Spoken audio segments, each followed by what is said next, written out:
Hello, everyone. I just wanted to do a follow-up of some of the different topics that came up during the show with Peter.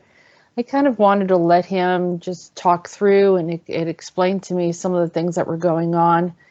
He is very sparse in explaining how what the reality looks like in the future and how he actually got there, which, we discussed a bit about how he found this place, this area that had archive information.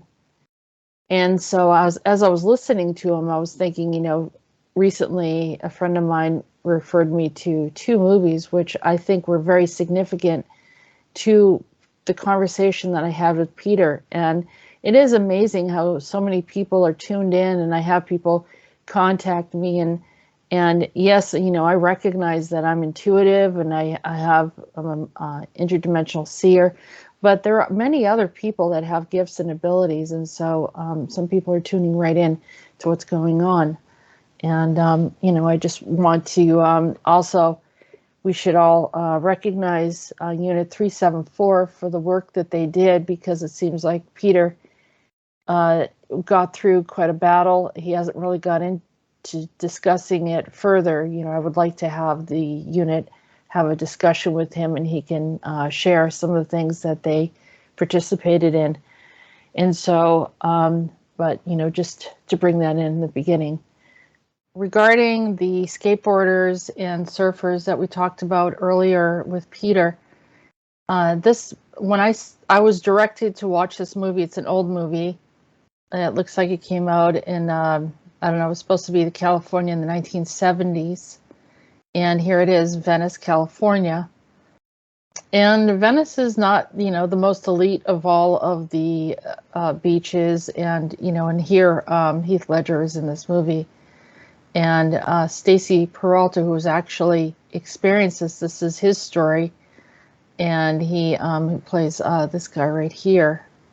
And so they're, it's showing what it was like to live at that time. And you could see like they were fearless. They did some really crazy things.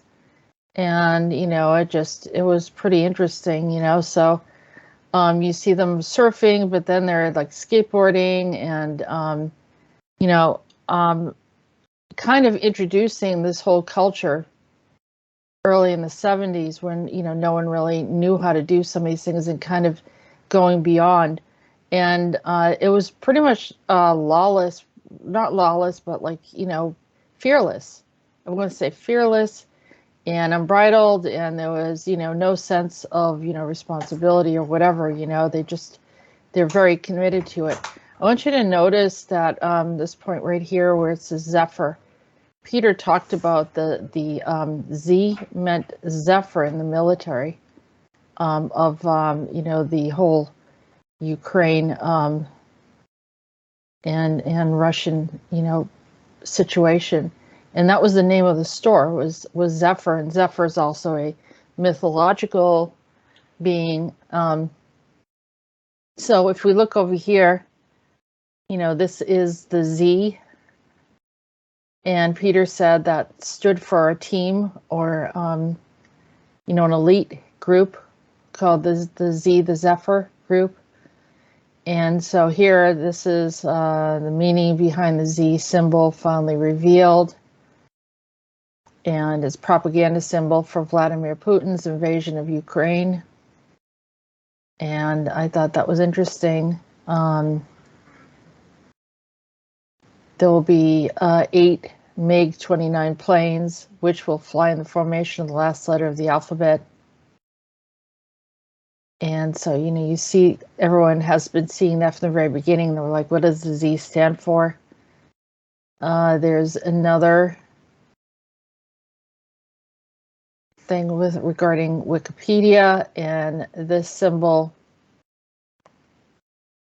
subsequently became the militarist symbol used in Russian propaganda by the Russian civilians as a sign of support for the invasion. Outside of Russia, the symbol has been banned and is public display on various countries. The Z symbol has been pejoratively called the swastika, so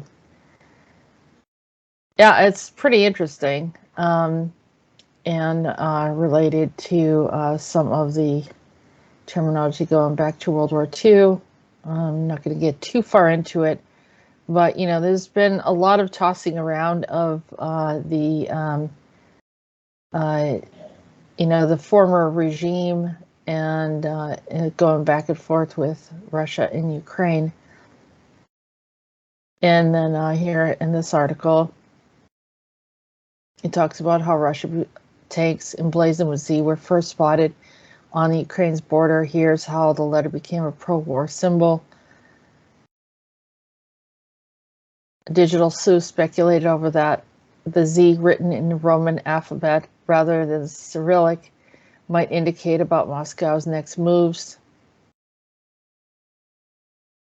So, and the Zorro Squad. I don't know. It's just, they may or may not be straight with it, but and really it has a meaning to them. But getting back to that, so here's what I was saying earlier is Montauk doing something, activating people through trauma, and then releasing them into society, and undoubtedly affecting, our situation, maybe even inciting wars and on smaller levels and then grander levels. And who knows how vast this is, but I just saw this strong connection. I want to share it with everyone. This is the show that's called Archive 81. I was calling it Archive 82 in the previous show that I did with Peter, but it's Archive 81, and it looks like it's a Netflix show. I went to film school. I worked with audio, I worked with video, I worked with 8mm film. And when I got very engaged in watching this guy, that this was the main character, and he's really likable, and he's just going through, and he's asked to participate in this and try to recover some of these old videos, which, can be gems. And there are people that do this for a living. They actually will take a motion picture film, like from the 20s or 30s, and go in and fix it. And then, like, I think they colorized some of them or whatever. And it's kind of an art, people have patience and they go through the whole process. But the interesting part about this is that, they're looking through these videos, and then actually, paranormal starts happening while they're looking at these videos. And this is a girl that actually, she's videotaping a lot of it. And then she, some weird things happen. There's a fire and all sorts of oddities happen. And they actually see like some kind of creature in the screen that comes through, and also reminded me, well, that's some kind of thing that they're worshiping here. But I don't know if they show this on the trailer, but there is like this this thing that comes up on the screen, and so you see the static and everything. And I was saying earlier, it's almost like that movie The Ring, if you're familiar with that movie, where the woman actually comes in and climbs through the TV screen. I mean, from my third eye, I could literally see someone climbing through the screen, and it was one of these, surfer Montauk kids that obviously had something went wrong and whatever, but they were not happy that I was looking into the space and whatever they were doing. So, which triggered my feeling that I needed to go to Montauk. But anyhow, this also, like I said, relates to what Peter was talking about regarding that room where he had all those videotapes. And I didn't know about the videotapes. I had already watched this series, but I didn't know that that was almost like the gateway to this other reality. And they were able to see into the future through these archived videotapes. A lot of times people talk about the Akashic records also being a hall of records where you can actually view different things. And I've talked about the Akashic records as something that, first opened up to me like I'm watching a movie screen, as if I'm rewatching something that had happened in the past. But sometimes I could see some, like the movie of the future of whatever is going on. There are people that can see that as well. And so it's very, very interesting. Another series that I want to talk about because it's related to, actually, we'll start with, he mentioned astral, when people are moving in the astral, and he meant like astral projection.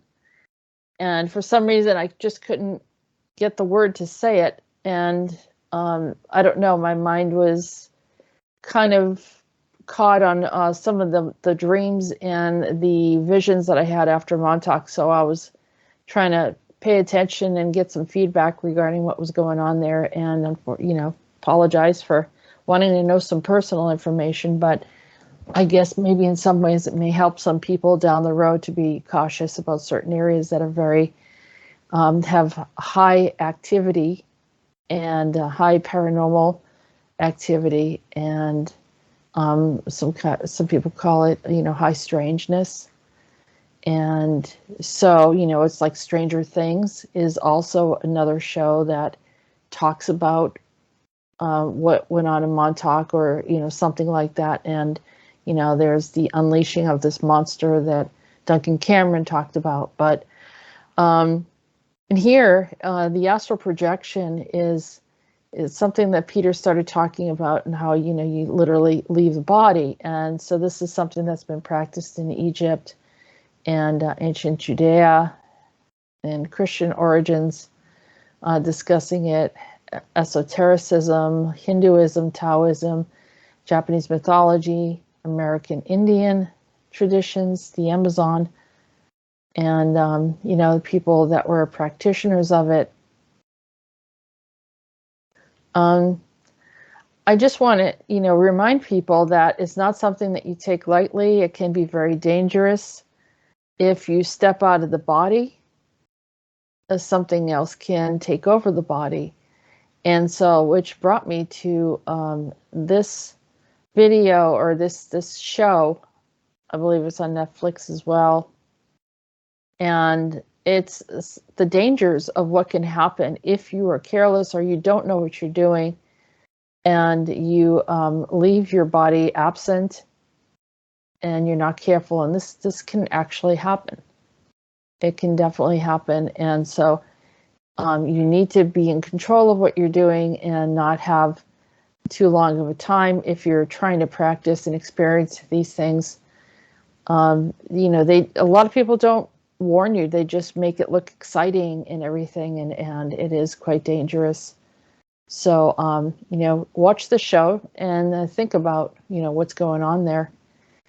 Here's another show that is called Locke Key, and I thought this was interesting because they talk about, it's kind of diverting from the topic, but they have this gender key where they can actually change their gender, and they make a reference to the streets of Boston. This is in the show. Locke and Key are actually the book, but the Boston, we don't know. It looks like it's in England, and then they also reference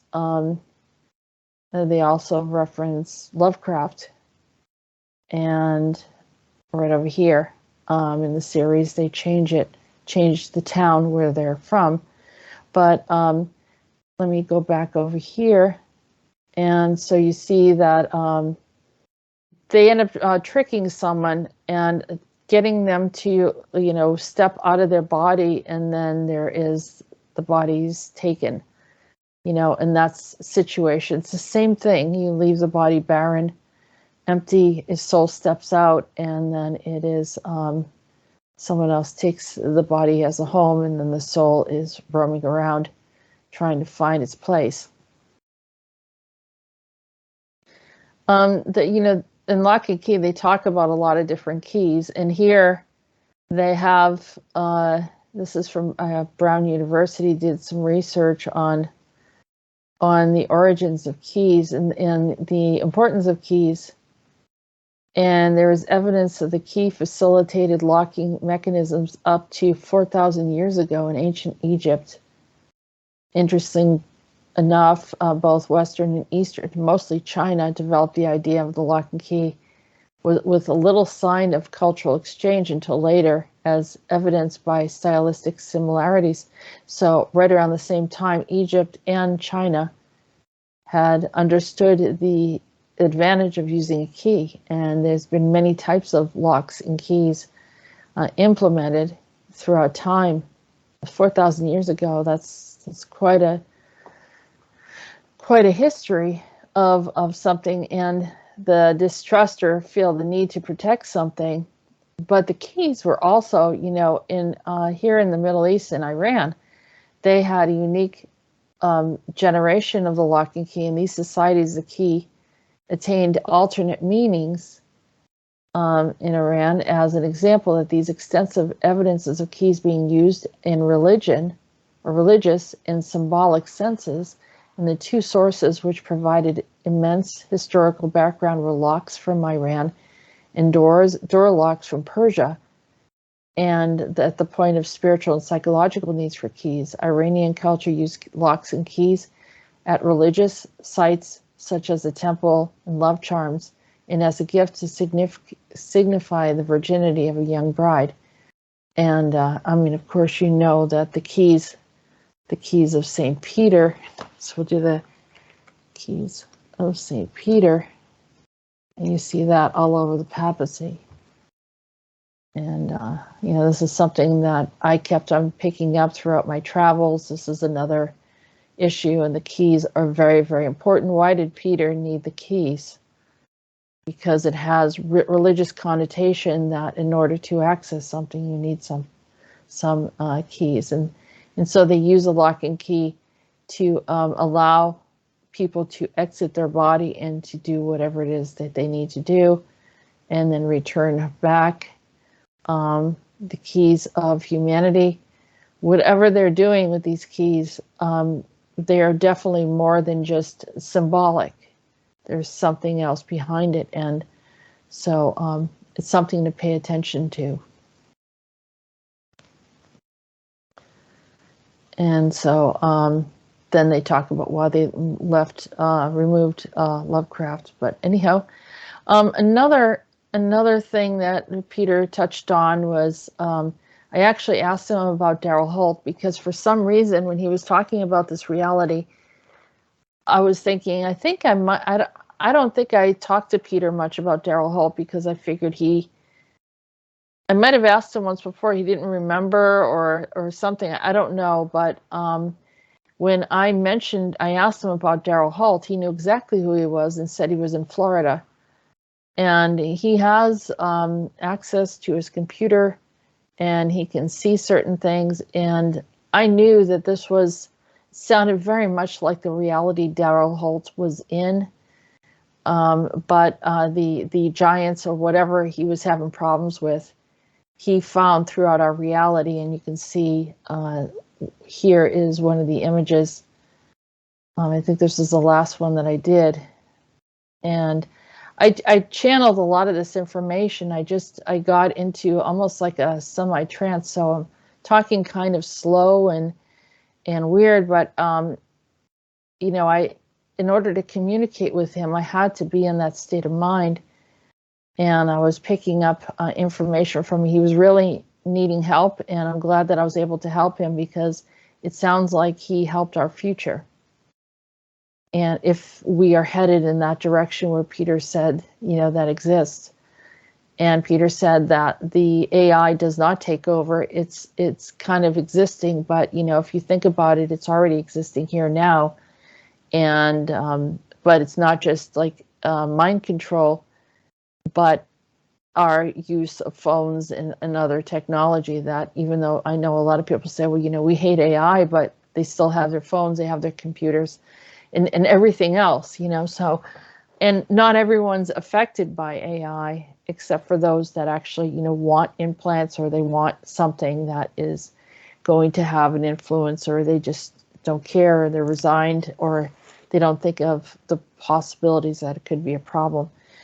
But anyhow, it starts off in 2018 where I started communicating with him. And he's a young kid, and but he seems like he knows a lot about the future. He explains a lot to me. And so then it goes all the way up through from 2018. And that, that's a time when I started, that I was no longer at World Spirit Radio. I just left and I started communicating with him. And then you see that the last message was in 2021. So now we hear that Peter knows who he is and that he's in California, because I know he spent some time in California. He was also in Florida as well. But, and of course, all the space programs and NASA and everything else was there. So definitely doing some things. And yeah, I think that should cover, some of the topics that I wanted to discuss. Also, don't forget about Mars, where, I did a recall from Unit 374, which we do have some others that have recalls, and we're probably, I'd really like to share that.